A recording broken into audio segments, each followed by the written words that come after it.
Hi guys! This video is going to be about all the tests I had to have done after I got my diagnosis, but before I started treatment.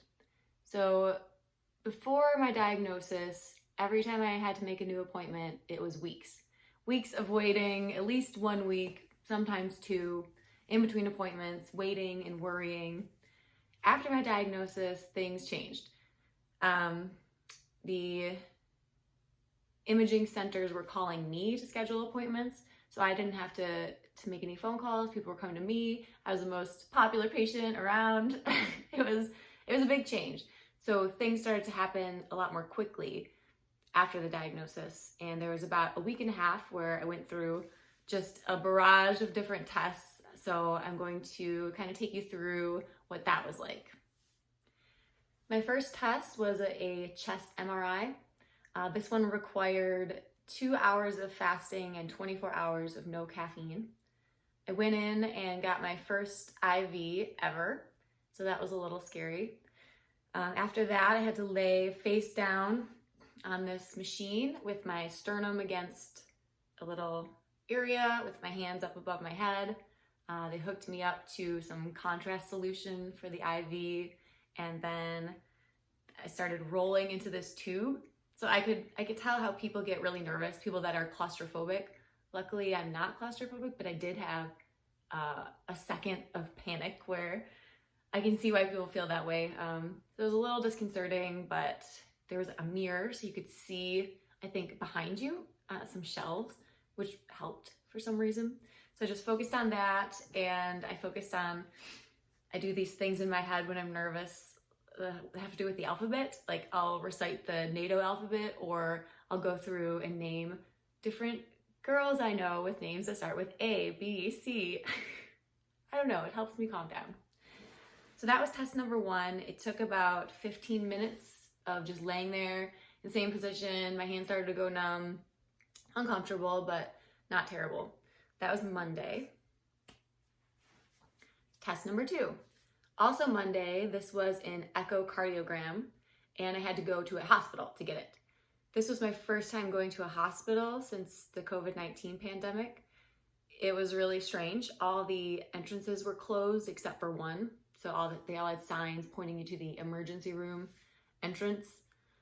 Luckily, in my state, we haven't been hit that hard, so it wasn't jam-packed. There was mostly just people that worked there that I saw.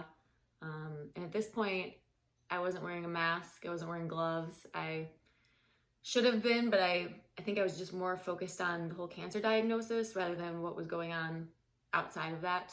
So I didn't take precautions like I should have, but I also didn't come into contact with a lot of people, so luckily I was safe. The echocardiogram is basically an ultrasound of your heart. So no pokes this time, which was nice, but it did take a long time. It was probably an hour of me just laying sideways on this table with my arm up in this uncomfortable position. I think the woman that was doing it was not very experienced because it just seemed like she kept pushing in the same spots again and again and pushing hard. I ended up with a little bit of a bruise on my chest. And at one point she had to call someone else in to get one of the images. So that was kind of frustrating. It was just uncomfortable and slightly painful. That was it for Monday. Test number 3. Well, not really a test, more of a procedure. So this was my port placement. The port is something that just goes kind of direct line into your artery so that when you get the chemotherapy, they don't have to poke you with a needle, give you an IV every single time and jack up your veins. So the port is on my neck. I can show you this. You can see it. So it connects there, and then down there there's this little raised area, and that's where they stick the needle when I go in for the chemotherapy. I've had it for 2.5 weeks now, and still every now and then I'm a little uncomfortable with it, but I'm definitely getting used to it, and I'm sure in another week it'll just be no big deal. But I was really nervous about the port placement surgery. I've never had any kind of surgery, never been under any kind of anesthesia. You do need general anesthesia for this procedure, and you're only under for about an hour, but from getting to the surgery center to leaving was, I think, 4 hours. For the port placement procedure, I did have to fast for 6 hours before. I went in for the procedure at 12:30, so at 6 a.m. I had to start fasting and have no liquids. But I was so thirsty that I cheated with the liquids and I had some water. I sipped in some water around 8, maybe to 9. I told them, but I was just too thirsty. I couldn't do it. Anyway, I had to get someone to drive me for this, and I found a friend at work that was willing to both drop me off and pick me up. And it's difficult to ask somebody to do that with everything that's going on with the coronavirus. So I made sure to call ahead and ask that the person could stay in their car the whole time. They would just drive, drop me off, pick me up. They wouldn't have to come into any sort of surgery center or hospital. And they said that was okay. So that made it a little easier to ask for help in that regard. When I got there, they put me in a hospital gown. They put these compression stockings on your legs to prevent blood clots and got me all cozy in a little hospital bed.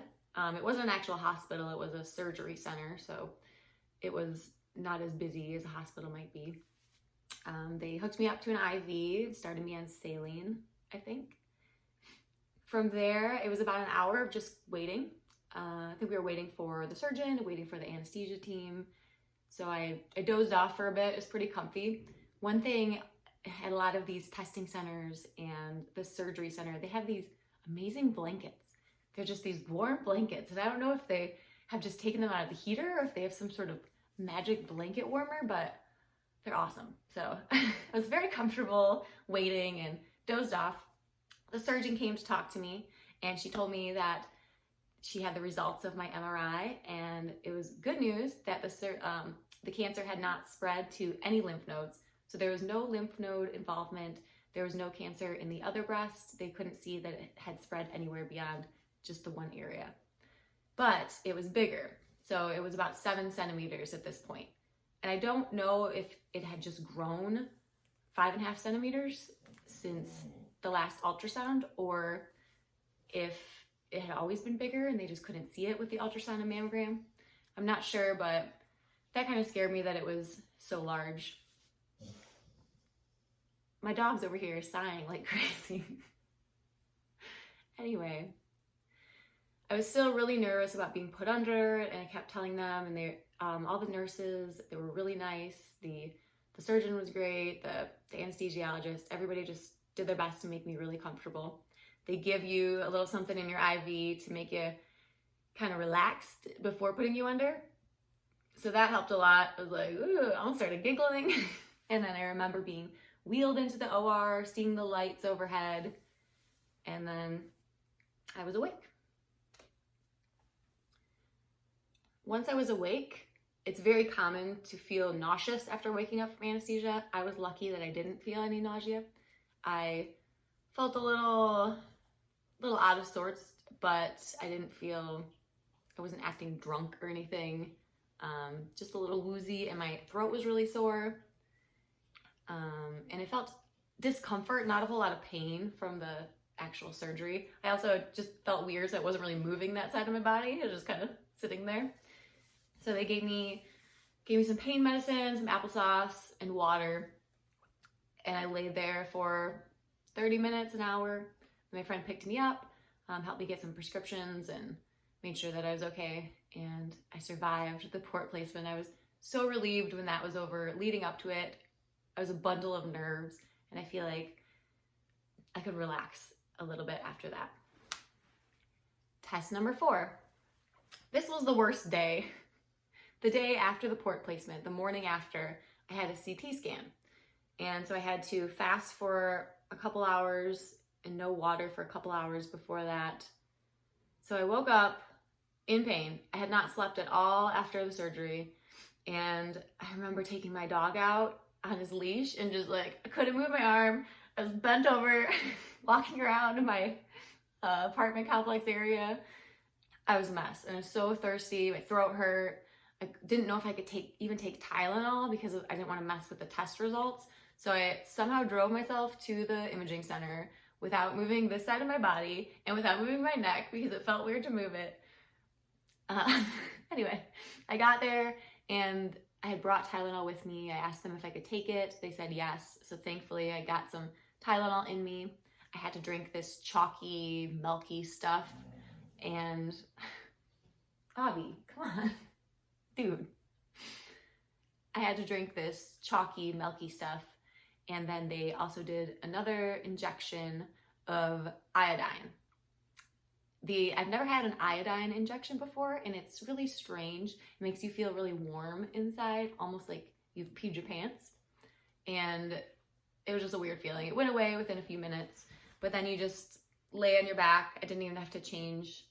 And they just slid me through this machine to take pictures. So that was pretty painless, except I did have to have my arms above my head, and it felt weird with the new port to do that.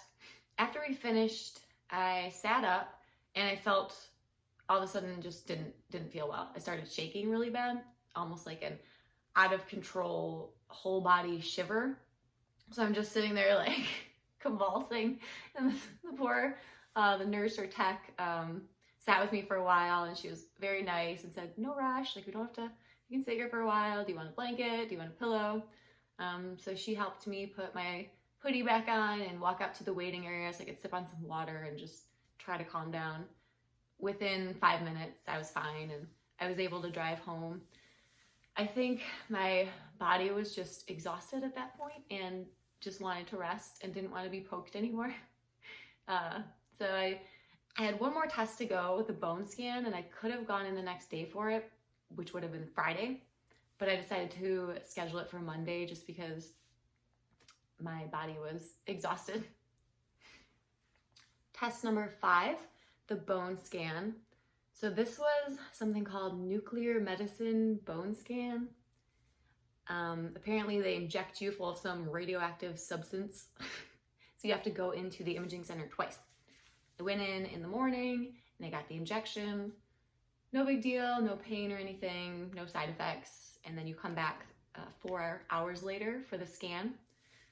In the scan, it's kind of uncomfortable. It's just a long time laying in one position, and there's this big plate that they lower almost to your nose while you're laying on your back, and it just makes some little humming noise as it takes images, and then they have to do the side of your head, and then this side of your head, and then your chest and your pelvis, scanning everything.